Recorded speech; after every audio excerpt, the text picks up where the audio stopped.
Ito ang balita ngayon. Viral ngayon sa mundo ng social media. Ang di umano'y balitang Congressman Rodante Marcoleta tila sinupalpal House Speaker Martin Romualdez buong tapang na nagsalita at kinontra ang planong pagpapasok ng ICC sa Pilipinas.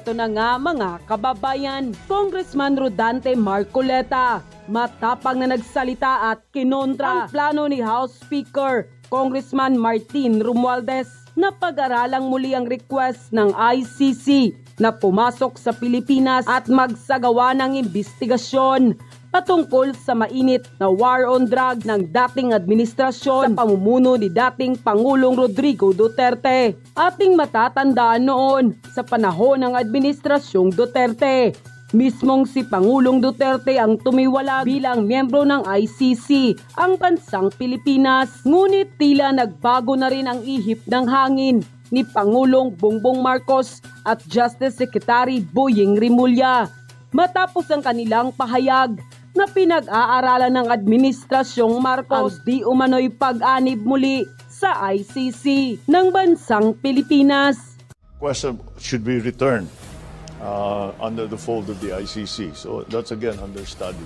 So we'll just keep looking at it and see what our options are. Ngunit ayon kay Congressman Rodante Marcoleta, isa itong malaking insulto sa justice system ng ating bansa na maayos namang gumagana. At ayon nga sa ating mga kababayan, tila gusto di umanong wakasan ni Congressman Martin Romualdez ang ligasiya ng mga Duterte dahil di umano gusto nitong manguna sa susunod na halalan. Isang malaking tanong, totoo kaya ito mga kababayan? Nang lumabas nga ang balitang ito, maraming sa ating mga kababayan ang hindi napigilan ng kanilang sarili na magbigay ng kanilang hinaing at komento sa mundo ng social media. At ayon pa sa kanila, si Sir Marcoleta talagang nasa sambayan ng Pilipinas ang puso nito. Hindi kagaya ng ibang abogado dyan na mga balingbing. Sala sa init, sala sa lamig. Ito ang kailangan ng ating bayan, matalino at may malasakit sa bayan. Di katulad ng marami dyan, una muna ang pamumulitika.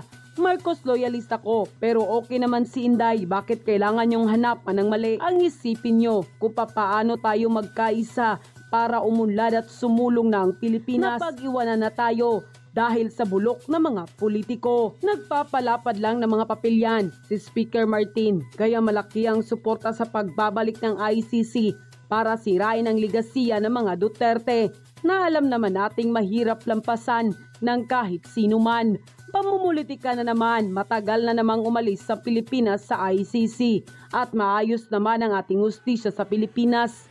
Bakit pilit ibinabalik? Baka siguro gustong sirain ng mga Duterte dahil alam naman nilang lamang na lamang ito pagdating sa halalan. Marcoleta lang ang tunay na may malasakit sa bayan at totoong kakampi ng mga Duterte. May paninindigan, tapat sa serbisyo at hindi pamumulitika ang inuuna. Hindi kailangang ibalik ang ICC sa Pilipinas. Gastos lang yan. Ang isipin nyo na lang kung papaano sugpuing muli ang masamang na idudulot ng ipinagbabawal na gamot na resolba na sana ng dating administrasyon na unti-unti na namang lumalaganap ngayon sa ating bansa. Dapat magtulungan at hindi naglamangan kung totoong kapakanan ng taong bayan ang iniisip at hindi ang sariling interes. Bakit ang gobyerno ngayon, ICC inuuna, samantalang ang daming naghihirap na mga Pilipino? Bakit ganito na ba talaga ang mga mambabatas sa Pilipinas, mga walang silbi? Unquote. Pag-uusapan natin ngayon, ito po, no, ICC ay DOJ at Solgen. Muli po nilang ipinahayag na tayo po ay ICC po ay walang jurisdiction sa Pilipinas. Yung DOJ po, at saka tong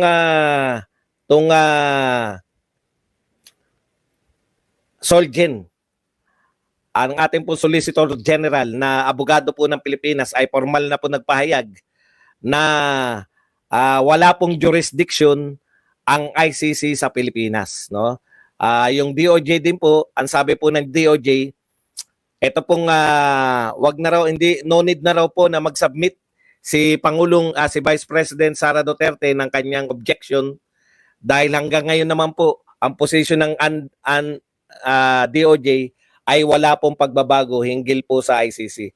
So, ito pong dalawang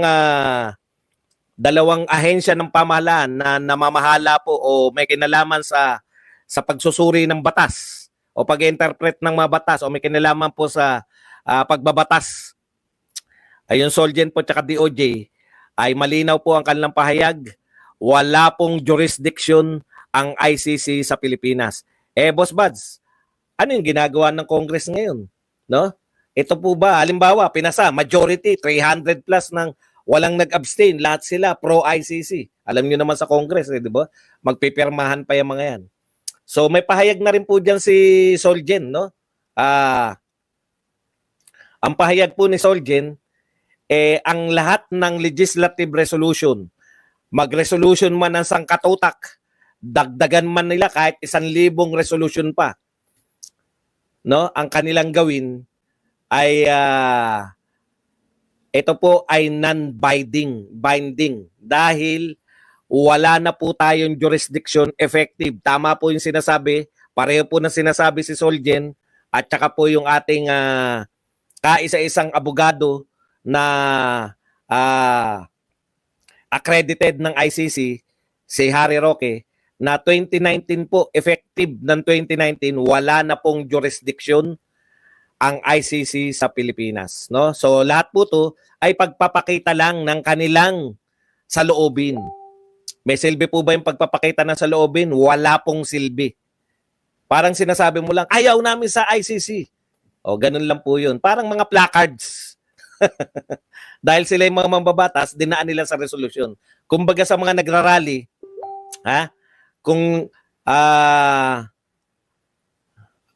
kumbaga sa mga nagrarally, placards lang po yan. Pwede mong hindi intindihin, hindi po yan makakapagpabago. Pati po yung sa Senate, ganun din po yung sa Senate. So ang gagawin po nila, mag-aaksaya po ng panahon, mag-aaksaya po ng pera ng taong bayan para pag-usapan po yung non-binding. Ang ibig po sabihin ng non-binding, hindi po naman wala pong silbi sa madaling salita. Ito ay pagpapakita lamang ng kanilang emosyon. Parang yung pag may resolution po sila may namatay o resolution honoring the late ambassador so and so.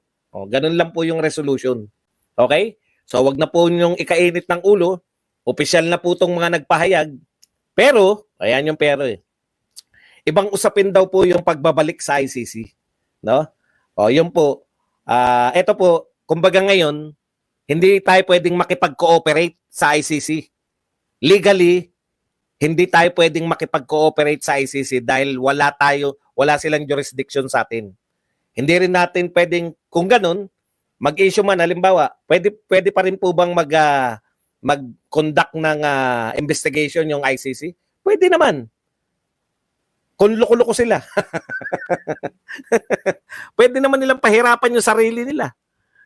Para magamit lang po sila ng mga politiko natin. Wala naman pong problema dun. Kaya lang, nakakahiya po sila sa international community. Iimbestigahan mo yung isang tao na non-binding naman. Kumbaga, nag-imbestiga ka, para saan? Para lang nagpa-survey. Hindi naman po ganun yung ICC. Okay? So legally, non-binding po yung ginagawa nila o legally wala pong silbi. Yan po ay magagamit lamang sa propaganda laban sa mga Duterte. Yun lang naman po ang target ng mga yan. Makapagpropaganda laban sa mga Duterte. Kasi kung sasabihin lang nila na gusto naming makulong si Duterte, para lang sila si Laila de Lima. Wala naman nang umiintindi. Nakita niyo po ba? Hindi niyo na po naririnig si Laila de Lima. Di ba? Ilang araw lang po, 3 araw lang po lang siyang kinover. Ang dami po sinasabi ni Laila de Lima ngayon. Minuto yata, nagtutweet si Laila de Lima. Wala pong umiintindi dahil wala naman pong bigat. Ganun lang po ang mangyayari sa kanila kung magsasalita lang. Pero kung dinaan nila sa resolution, mabigat po yun dahil yung mga na ipe-play up nila na parang merong silbi. Kasi marami po sa mga kababayan natin, hindi po na akala nila ang ginagawa ng Congress parang batas lahat. Hindi po, ang resolution po, non-binding yan, no? Wala pong pakialam. Pwede pong hindi intindihin. At ganyan nga po ang ginawa ng ating Pangulong Marcos. In fact, bukas aalis na naman po papuntang Dubai si Pangulong Marcos. Kaya naglalabo-labo po rito, mag-uusap po sa Congress, mag-iiyakan sa Senado, magkakasamaan ng loob yung mga senador dahil isa sa mga senador yung kasama ron sa pinaparatangan ni kay Pangulong Duterte, no? O, i-rest nila yung samaan ng loob para po sa isang walang silbing kabagay-bagay. Habang busy po tayo na pinanonood si Tambi na tumitingin ng itlog at pinag-uusapan po sa Kongreso ang napakabigat pong usapin. Kung ang presyo po ba, kung ang itlog po ba ay kikiluhin na o per peraso pa rin. Alam po ninyo, no, nakakadiri po, no? Kayo sa mga congressman namin, no? Nakakadiri po yung mga pinag-uusapan ninyo. Kung mataas po ang presyo ng itlog, ang pag-usapan nyo po paano mapababa yung presyo ng itlog, hindi po yung paano ibebenta ang itlog, titimbangin o kikiluhin. Walang katuturan. No? Ganyan po ang ating Kongreso ngayon. Busy po sila. Nag-uusap kung papapasukin bang ICC o hindi. Wala naman silang silbi. At hindi na po pwedeng papasukin yung ICC dito dahil hindi na po tayo, wala na po silang jurisdiction. Pwede na po makasuhan ang Pangulo ng Pilipinas, no? Na pagpapailalim sa isang international body na walang jurisdiction sa atin. Hindi po pwede basta-basta yun.